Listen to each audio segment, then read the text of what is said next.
Hello everyone, my name is Emily, physician assistant and yoga instructor.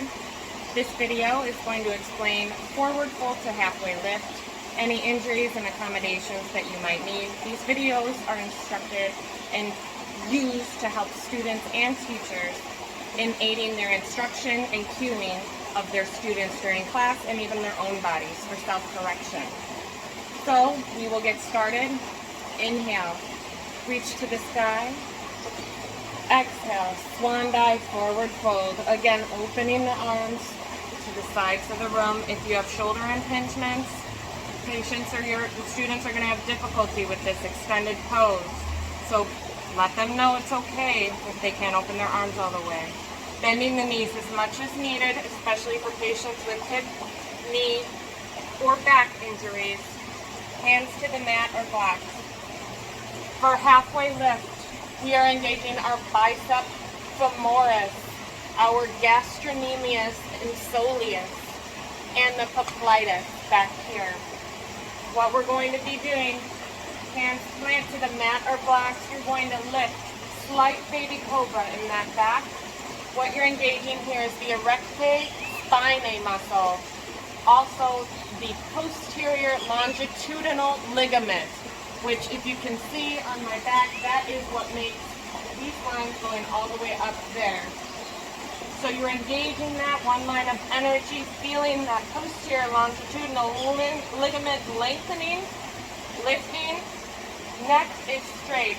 Any patients or students with neck injuries, I encourage them to take this pose slowly, focusing on avoiding overextension of the neck or overflexion.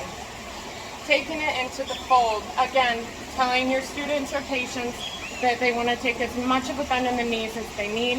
Hands to blocks or the mat or shins. Flat back, forward fold. When you're exhaling to fold, remember to cue that exhale. Rounding as you let the body hang. This is a gravity pose. You're going to want to let everything hang low, interlacing the arms. What you're going to want to look for in this pose, any patients with uncontrolled hypertension, which is high blood pressure, that's going to increase their amount of blood that's going to their head. You can have two types of strokes. You can have hemorrhagic, which is where one of the blood vessels bursts and you basically bleed into the brain, or you can have ischemic, which is caused by smoking, cardiovascular disease, basically strangulation of the blood supply and part of the brain dies. So, any patient or student with high blood pressure, and you're aware of this fact, maybe cue them to use some blocks or holding that pose for less.